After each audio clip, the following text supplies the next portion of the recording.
दोस्तों नमस्कार। आज हम बात करेंगे मुंबई और मुंबई में हनुमान चालीसा और अजान को लेकर के बड़ा घमासान हो रहा है।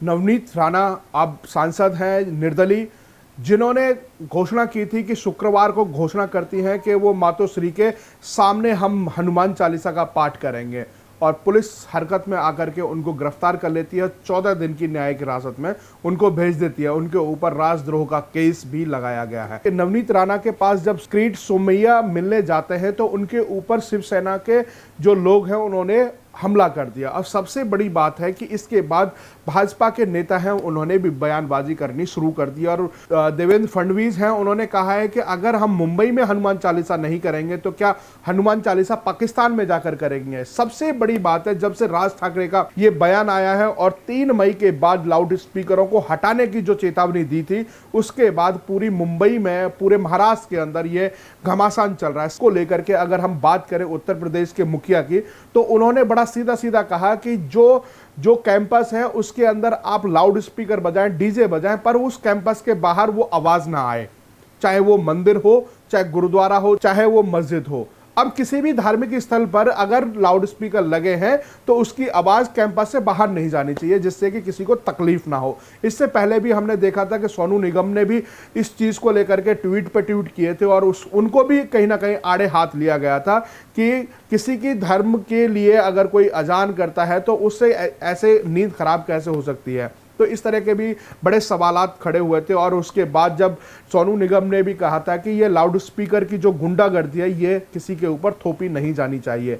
अब जब राज ठाकरे का ये बयान आया तो उसके बाद पूरे देश में ये हलचल मच गई और नवनीत कौर राणा को जब पुलिस ने गिरफ्तार कर लिया उसके बाद वो कहीं ना कहीं मुंबई की राजनीति उठ करके दिल्ली तक पहुंच गई और दिल्ली के अंदर भी इस पर कहीं ना कहीं कुछ चर्चाएं चलने लगी। अगर मातोश्री के सामने हनुमान चालीसा का पाठ का ऐलान किया है तो समझा बुझा करके चीजों को समाधान किया जा सकता था, परंतु नवनीत राणा के ऊपर और उनके पति के ऊपर जिस तरीके से जो केस ठोके गए हैं वो कहीं ना कहीं एक तरफ झुकाव वाला एक माहौल दिखाई दे रहा है। सबसे बड़ा सवाल यहाँ पर आने वाले इलेक्शन का भी है और हमेशा से अगर देखा जाए से जब से उद्धव ठाकरे की सरकार बनी है तब से लेकर के आज तक भी मुंबई या महाराष्ट्र की राजनीतिक चर्चाएं इस तरीके से होती रहती है। चाहे हम सुशांत के मामले में देखें या फिर इससे पहले भी जो कई ऐसे मामले आए उन पर भी देखें तो उद्धव ठाकरे कहीं ना कहीं वो केंद्र बिंदु में बने रहते हैं।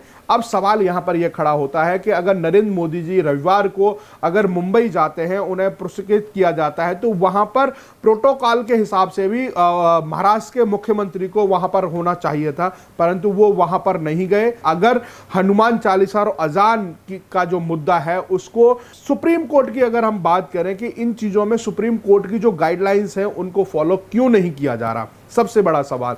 अगर हम बात करें कि अगर 150 लोग से ज्यादा अगर आगरा के अंदर रोड पे खड़े होकर के नमाज करते हैं तो वहां की पुलिस कार्रवाई करती है और एफआईआर दर्ज कर लेती है। उसके बाद रोड पर जो नमाज पढ़ने वाले लोग हैं, वो व्यक्ति हैं, वो दिखाई नहीं देते। इस तरह की उत्तर प्रदेश के अंदर कार्रवाई होती है। अगर मुंबई के अंदर इसी तरीके का कोई नजीर पेश की जाए और उद्धव ठाकरे अगर इसको पूर्ण विराम देने की कोशिश करें तो आखिरकार इस समस्या का हल कैसे निकलेगा, क्यों नहीं निकालना चाहते, ये सबसे बड़ा सवाल है। अब सर्वदलीय बैठक है, सर्वदलीय बैठक में सभी लोगों को वहां पर होना चाहिए था, परंतु अब जो लोग हनुमान चालीसा की बात कर रहे थे वो उस सर्वदलीय बैठक में नहीं पहुंचे हैं और कहीं ना कहीं वहां की जो पुलिस है, वहां की पुलिस भी बड़े एक्शन में है। हनुमान चालीसा जो कर रहे हैं उन लोगों को तुरंत गिरफ्तार भी कर ले रही है, अगर कोई ऐलान करता है उनको भी गिरफ्तार कर ले रही है। अगर मोहित कंबोज के गाड़ी के ऊपर हमला होता है या किरीट सोमैया के ऊपर अगर हमला होता है, उनके मुंह से भी खून निकल रहा होता है, तो उन लोगों को गिरफ्तार आखिरकार कब किया जाएगा।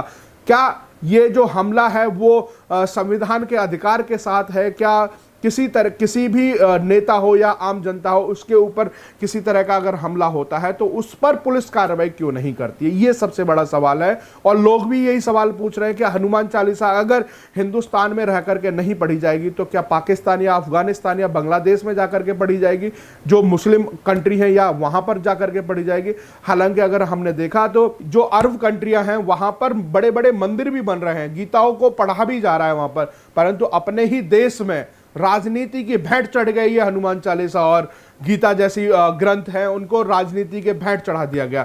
ये सबसे बड़ी सोचनीय और निंदनीय बात है। अगर हम बात करें कि जिस तरीके से जहांगीरपुरी के अंदर हनुमान जयंती की शोभा यात्रा पर अगर इस तरह का पथराव होता है और उसके बाद जो एक तस्वीर निकल के आई कि जब हिंदू मुस्लिम एक साथ तिरंगा यात्रा निकालते हैं और पुष्प वर्षा होती है, तो वो भी कहीं ना कहीं एक मैसेज था कि जहांगीरपुरी में अगर इस तरह का हुआ तो उसके बाद ऐसा तनाव नहीं रहेगा और सभी यहां पर सौहार्द की एक अपील करते हुए वहां से तिरंगा यात्रा निकलती है।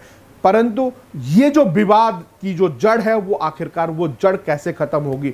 आखिरकार बहुत से लोगों ने तो ये भी सवाल किए, जब से अजान होती है या फिर धर्म के अनुसार लाउड स्पीकर पर बोली जाती हैं, तो क्या जब लाउड स्पीकर नहीं थे तब भी तो आप अपने आराध्य की पूजा करते थे? आखिरकार जब आराध्य की पूजा बिना लाउड स्पीकर की हो सकती है तो आखिरकार लाउड स्पीकर ही क्यों उसमें लगाया जाए? सबसे बड़ा सवाल तो यहां पर भी खड़ा होता है। अब सबसे बड़ी बात है कि हनुमान चालीसा और अजान पर जो घमासान मच रहा है, आखिरकार उस पर पूर्ण विराम कब लगेगा?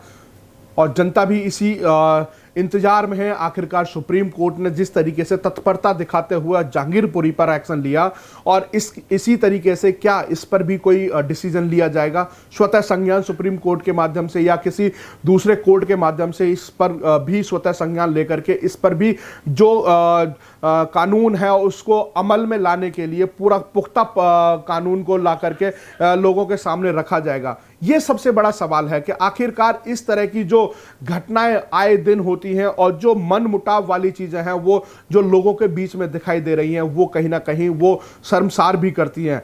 सबसे बड़ा सवाल यहां पर यह है कि जब हनुमान चालीसा का ऐलान या फिर मोहित कंबोज ने पूरे देश भर में लाउड स्पीकर वितरण की बात की, तो आखिरकार इससे कुछ लोगों को दर्द क्यों है?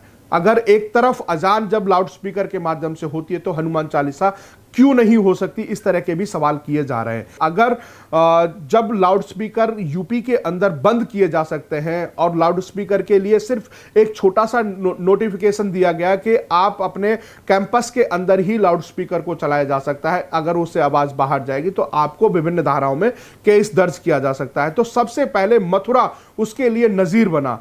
पहले जन्म भूमि से लाउड स्पीकर हटाए गए और उसके बाद मस्जिद है उससे लाउड स्पीकर हटा करके पहली शांति अपील वहां से दी गई। पहले अयोध्या, फिर काशी और उसके बाद मथुरा की बारी। अगर उस जगह से इस तरह का पैगाम दिया जा सकता है तो आखिरकार मुंबई से इस तरह का पैगाम क्यों नहीं दिया जा सकता? अगर उद्धव ठाकरे योगी के जो नोटिफिकेशन है उसी को इंप्लीमेंट कर दे, कह दें कि भाई जो भी लाउड स्पीकर पर अगर कोई भी अपना धार्मिक जो पूजा पाठ करता है तो उसकी आवाज उसके कैंपस में ही रहे, कैंपस से बाहर ना जाए। तो सबसे बड़ा इसका जीता जागता उदाहरण योगी सरकार है। उन्होंने जो नोटिफिकेशन दिया उसके बाद तुरंत यहां के विवाद जितने भी थे वो खत्म हो गए।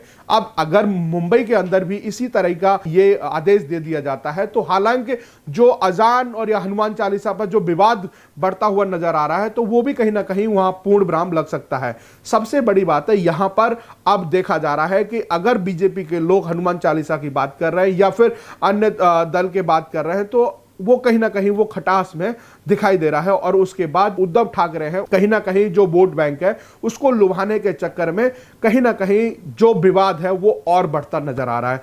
अब एक सांसद और एक विधायक को 14 दिन के लिए न्यायिक हिरासत में भेज दिया गया। अब यह देखना बाकी है कि उनको बेल कब मिलनी है। और सबसे बड़ी बात है कि जब बड़े बड़े नेताओं के ऊपर हमले होते हैं तो आम जनता का क्या हश्र होता होगा? अगर आम जनता वहां पर निकलती भी होगी तो उनका हश्र क्या होता होगा और वहां की कानून व्यवस्था कैसी होगी? क्या कानून व्यवस्था के माध्यम से क्या वहां के जो आम नागरिक हैं उनको विश्वास दिलाया जा सकता है कि आप महाराष्ट्र के अंदर सेफ हैं या अनसेफ है? ये सबसे बड़ा सवाल है। आखिरकार अगर हनुमान चालीसा की बात हो रही है तो आखिरकार उसको लेकर के इतनी चिड़न क्यों? देवेंद्र फडणवीस तो कह चुके हैं कि अगर मुंबई में हनुमान चालीसा नहीं करेंगे तो क्या पाकिस्तान में जाकर के हनुमान चालीसा करेंगे?